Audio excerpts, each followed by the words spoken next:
Um, you know, I had an amazing conversation today about the importance and the value of knitting your family together. And it's such a, I think it's such a forgotten concept about having a close knit family. What does it mean to have close knit relationships? What does it mean to have close knit friendships and peers and churches and communities where you walk around and people know each other, they acknowledge each other, they accept each other, they love and care and are invested in one another. And I began to, kind of just ruminate in the conversation about how our mental health is directly correlated to the knittedness that we find ourselves, um, how close knit that we find ourselves to our spouses, to our children, to our families, to our communities, environment. All these things directly impact our mental health. All these things directly impact our ability to get rest, sleep, find peace, self actualize, feel a sense of calm or hopefulness, a sense of agency. Um, but many times it's overlooked because within our society, we live in a hyper individualistic society that says what's going on in my life is not connected to you. And what I seek to improve or to get better at in my life has no bearing on yours. And I think that the reinforcement of that in so much of our media, music, movies, television shows, etc., causes us to forget how important one another is, how important our relationships are.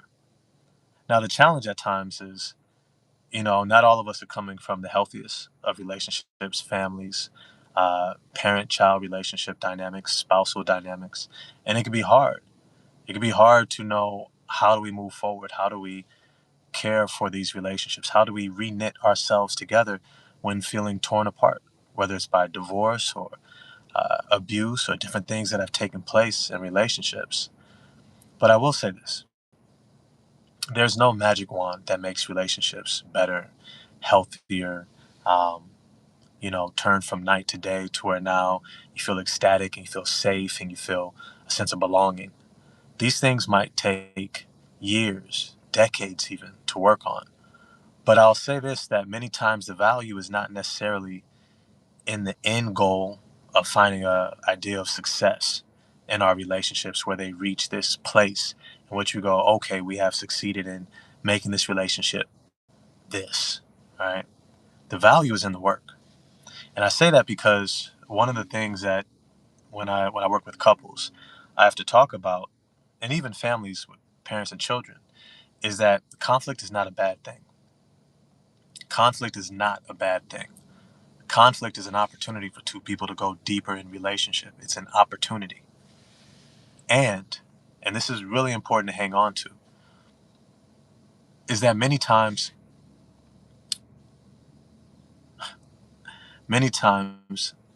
far more of your relationships are going to be defined by your ability to repair harm from the conflict than it is avoiding conflict altogether.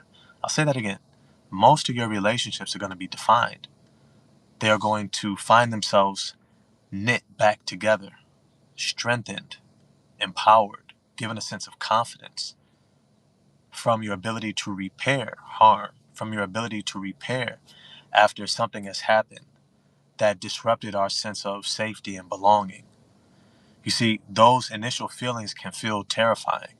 It can feel like a flashback to childhood. It can feel like that past relationship. It can feel like, here we go again. No one accepts me. I don't belong to anything. I'm alone. But it's the working through that. It's the processing and accepting what we're feeling, learning to breathe through it, trust ourselves, and then show up and communicate and say, hey, can I talk? Can I can I share with you? Can we talk for a moment about what happened? And your ability to show up and invite relationship.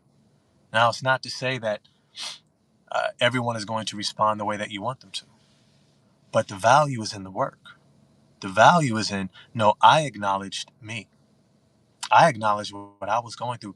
I saw myself as worthy of acknowledgement. I saw myself as worthy of caring for, showing up for, all right, standing up for, and saying, hey, you know what? That didn't feel good. Can we talk about how we can do something different next time? Can we talk about, I need an apology for that because that was wounding.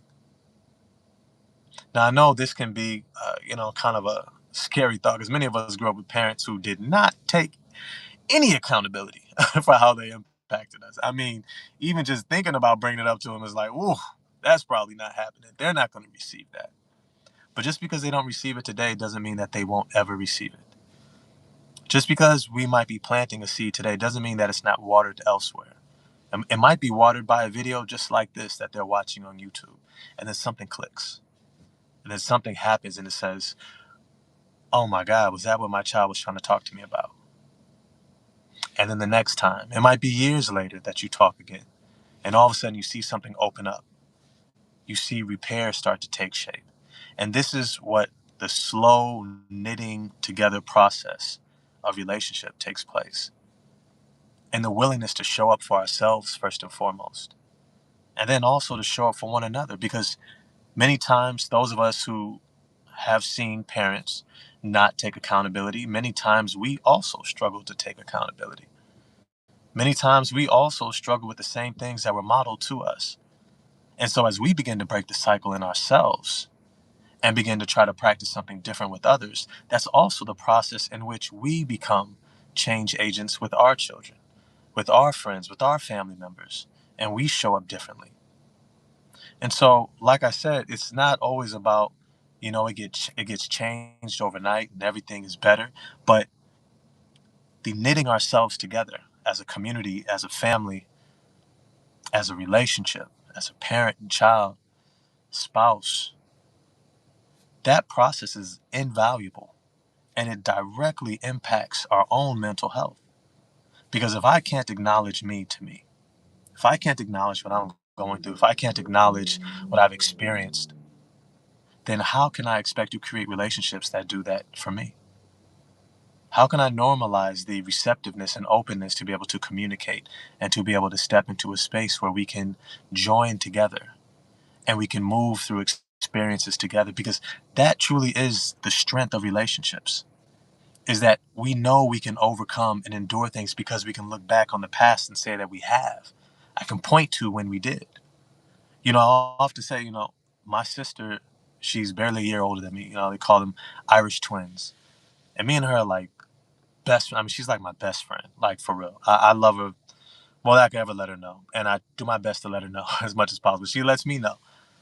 Um, but we fought tooth and nail growing up. Tooth and nail, bro. I can't even hold you. We fought so much, it wasn't even funny. Damn. We fought all the time. She chipped my tooth with like a metal vacuum cleaner thing. She was swinging it. I mean, we been through a lot as kids, but it was that we were able to endure that and repair some of it, but look back on one another and be like, I still love you. I'm still here. And we still get on each other's nerves. We still fall short of expectations and fail from time to time.